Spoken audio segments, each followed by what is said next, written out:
All right, let's talk about waist hooping in forward stance. First, I'll show you what that looks like, then we'll break it down. From the front,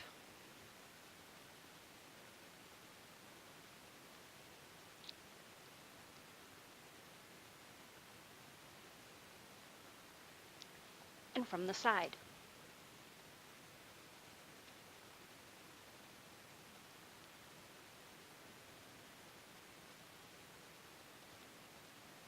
Okay, with any waist hooping, the first thing we want to think about is our posture. We want to be standing up nice and straight, shoulders back, knees soft. Then we want to think about how we're holding the hoop up against our body. We want to start with the hoop against the back of our waist, at our natural waist, not too high, not too low. We want to have our elbows in close to our side body. That gives us a very stable stance with the hoop, much different than if we were starting way out here. So elbows in close at our side body. We want to think about giving the hoop a nice flat push. When we push the hoop, we want the hoop to have enough momentum to go around us 3, 4, or 5 times without even our trying to keep it going. And so we're going to give it enough oomph to go several rotations around us, and we're going to be paying attention to that being a nice, flat, strong push. The hoop wants to be parallel to the ground. If we start the hoop off crooked in any of these different ways that are not parallel to the ground, it is very difficult to recover from. So I'm going to show you what a nice flat push looks like. I'll do that again. I'll show you from the side.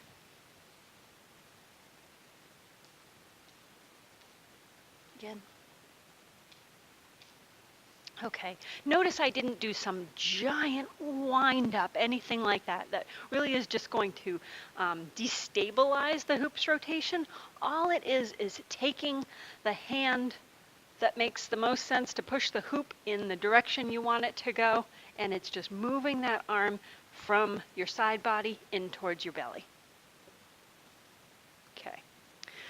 For forward stance, our goal is to catch the momentum of the hoop in its rotation, those several rotations that it's going to do just based on our push. We're going to catch that momentum and keep it going. The way we're going to do that in forward stance is we're going to take a big step forward.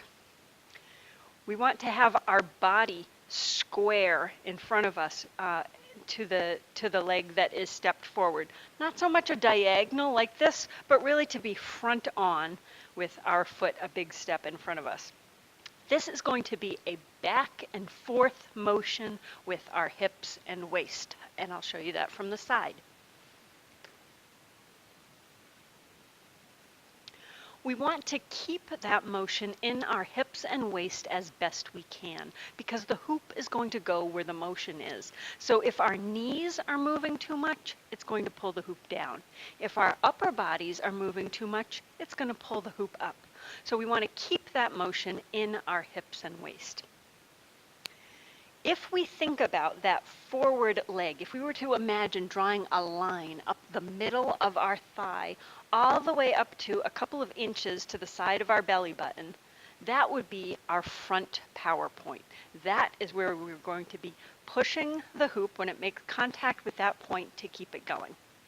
Similarly, if we were to draw a line up that rear leg to a corresponding place at our waist and our back hip, that is going to be the power point in the back. If I put my fingers on those power points and I move them away, you can see that as I move my hips and waist back and forth, that's exactly where my fingers are going to hit. That is where the hoop is going to hit, and that's how it's going to keep its rotation going. So, recap, we're standing up nice and straight. Our shoulders are back and our knees are soft. Our elbows are in close at our side body.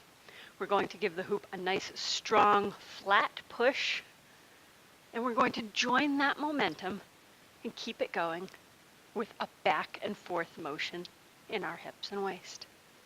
I'll show you again from the side. Stand up nice and straight, shoulders back, knees soft, elbows in close at our side body, nice flat push. Join that momentum, back and forth motion with our hips and waist.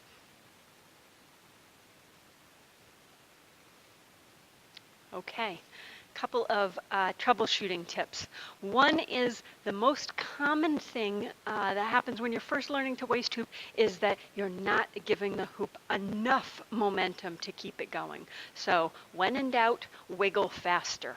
Almost always increasing the speed of your wiggle, of your back and forth motion with your hips and waist is going to catch that hoop and keep it up, keep it going.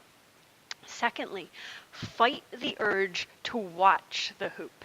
When we watch the hoop, it sends our body out of alignment. Let me show you what that looks like.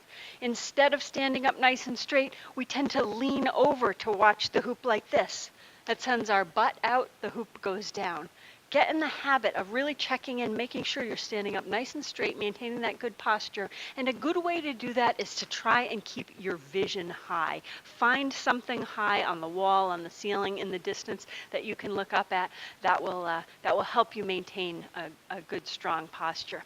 Additionally, watching the hoop, it does not help. We think that it does, but it just does not. So try and keep your posture up. Fight the urge to watch the hoop. Couple of other things. One is that some people, it makes a big difference if they close their eyes. There's something about eliminating that visual distraction and just feeling where the hoop is on your body and knowing when to push against it. So you might try that if closing your eyes is something that feels safe and stable for you.